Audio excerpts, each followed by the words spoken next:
Dans cette partie de notre présentation du FX CP400, nous allons nous intéresser au clavier virtuel de la calculatrice. Pour cela, et depuis l'écran d'accueil, nous choisissons par exemple l'application principale. La touche keyboard du clavier physique permet d'ouvrir ou de refermer le clavier virtuel. On peut également, dans le menu Settings, choisir l'entrée clavier. Le clavier virtuel du FX CP400 est très complet, et pour une utilisation rationnelle, il est divisé en plusieurs onglets. Les trois onglets Mat 1, Mat 2 et Mat 3 contiennent chacun un échantillon raisonné des principales fonctions ou symboles mathématiques. On remarque d'ailleurs des points communs entre ces trois collections. L'onglet Trig, quant à lui, contient notamment les fonctions trigonométriques directes et inverses et quelques symboles utiles. L'onglet Var donne accès au nom de variable à un caractère, éventuellement en majuscule. Les trois noms X, Y, Z sont équivalents aux touches correspondantes du clavier physique.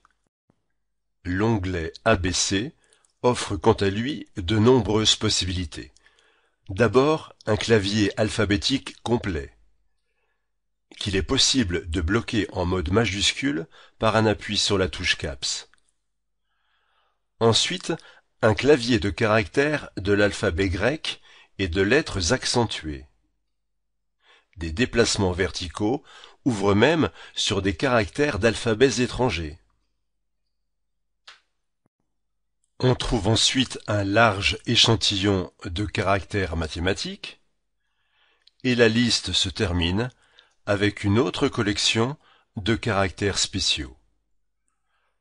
De retour dans la page principale du clavier virtuel, un déplacement vers le bas offre de nouvelles possibilités. Tout d'abord, l'onglet Catalogue donne accès à la liste de toutes les fonctions intégrées au FX CP400.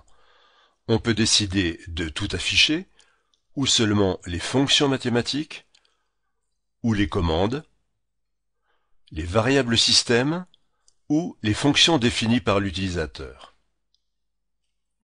On peut accéder à la fonction recherchée en utilisant l'ascenseur, ou en précisant la première lettre du nom. Quand le nom est trouvé, un appui sur la touche Saisir recopie ce nom dans l'application active, ici l'application principale.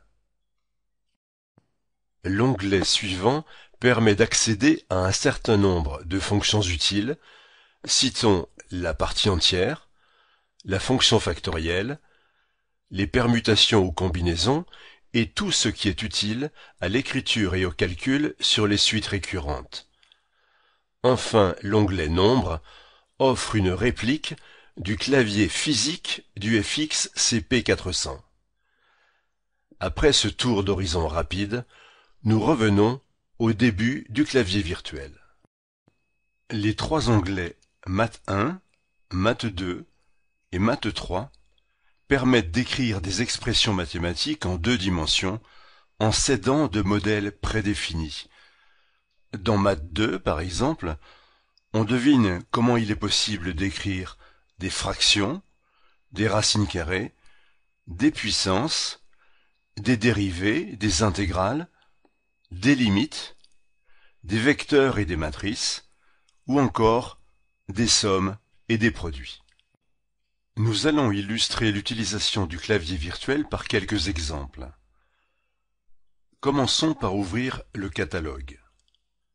À la lettre D, on sélectionne Define et on actionne la touche Saisir.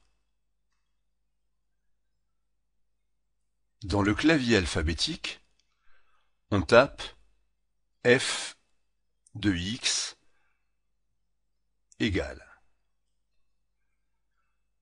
De retour dans Mat 1, on crée un quotient. Pour compléter l'expression, on va utiliser aussi bien le clavier virtuel que le clavier physique. Pour commencer, et au numérateur, on tape x puissance 2. On sort de la partie exposant par un déplacement vers la droite. On tape alors e puissance x. Un déplacement vers le bas nous amène au dénominateur. On tape alors x plus 6, suivi de exé pour valider cette définition. On va maintenant calculer la dérivée de la fonction f. Pour cela, dans Math 2, on sélectionne l'icône représentant une dérivée première. On complète par le nom de la variable, ici x, puis par celui de la fonction. Il est ici plus commode de sélectionner f de x à la ligne précédente, puis de le glisser-déposer à l'aide du stylet. Après appui sur exé, on obtient l'expression de la dérivée. Nous voulons factoriser cette expression. Dans le menu Catalogue, à la lettre F, on sélectionne Factor et on actionne la touche Saisir.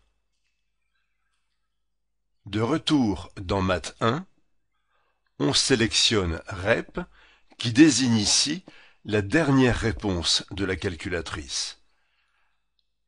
Après un appui sur exé, on obtient la forme factorisée de la dérivée. Nous allons placer le résultat précédent dans une fonction g. Pour cela, on ouvre Math 3, on choisit Define, puis g, on ouvre une paire de parenthèses, puis on y insère la lettre x. On se déplace vers la droite pour saisir le signe d'égalité. Par un appui prolongé du stylet à l'écran, on sélectionne l'expression précédente. On pourrait, comme on l'a déjà fait, glisser-déposer cette sélection vers la ligne suivante, mais nous allons procéder autrement. La dernière ligne du clavier virtuel contient en effet deux icônes permettant d'effectuer des copier-coller. Avec un appui sur cette première icône, on copie l'expression sélectionnée dans le presse-papier. On se place ensuite à droite de la définition de G et on actionne l'icône qui permet de coller le contenu du presse-papier à la position du curseur. Il ne reste plus qu'à valider par exé pour compléter notre définition de la fonction g. Nous allons vérifier que le fx CP400 est capable de retrouver la fonction f à partir de sa dérivée g, c'est-à-dire d'effectuer une primitivation de g. Pour cela, dans Math 2, on sélectionne le signe intégral.